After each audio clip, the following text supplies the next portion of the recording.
বর্তমান সরকার সকল কিছুর পরিবর্তন করে দিবে সেটা সম্ভব না। শুক্রবার বিকেলে নাটোরের নর্থ বেঙ্গল সুগার মিলের 2024-25 মৌসুমের আখমারাইয়ের উদ্বোধন অনুষ্ঠানে আদিলুর রহমান খান এসব কথা বলেন। তিনি আরও বলেন, সরকারের উদ্দেশ্য নির্বাচনের মাধ্যমে রাজনৈতিক দলের হাতে ক্ষমতা হস্তান্তর করে দেওয়া, তখন তারা সকল কাজকে এগিয়ে নিয়ে যাবে। এ সময় আদিলুর রহমান খান আরও বলেন, বর্তমান সরকারের লক্ষ্য দেশের চিনি কলগুলোর মধ্যে অন্তত একটি হলেও চালু রাখবে তারা। সেই সাথে দেশে চিনির উৎপাদন বৃদ্ধি করে আমদানি কমিয়ে আনা, দেশে চিনি কলগুলো আবারও সচল করা। তিনি আরও বলেন, ইতোমধ্যে 120 কোটি টাকা আখের মূল্য পরিশোধের জন্য দেওয়া হয়েছে।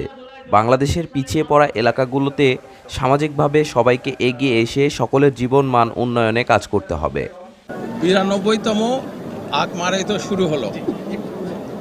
আমরা আশা করছি এটা তো জীবিকার প্রশ্ন মানুষের, যে এটা যেন চলমান থাকে, যেন বন্ধ না হয়, যেন মানুষ এই আখ চাষিরা মূলত যেন তারা এই আখের তাদের যে উৎপাদন এটা বাংলাদেশের মানুষকে উন্নয়নের দিকে নিতে পারে, যেন বাংলাদেশের মানুষ আখ চাষিদের এই যে শ্রম ঘামের যেই চেষ্টা, এটা এই সুগার মিলে আসলো, চিনি বের হবে, বাংলাদেশের মানুষ এতে লাভবান হবে।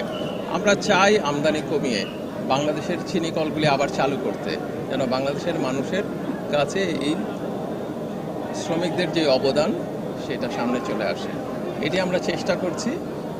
আর আমরা তো ইন্টারিম গভর্নমেন্ট, খুব বেশি যে বিশাল কিছু করে ফেলতে পারবো তা না। যতদূর সম্ভব আমরা মানুষের স্বার্থে কাজ শেষ করে আমাদের যে লক্ষ্য রাজনৈতিক সরকারের হাতে নির্বাচনের মাধ্যমে হস্তান্তর করে দেব এবং তারা আগিয়ে নেবেন এটা। ধন্যবাদ।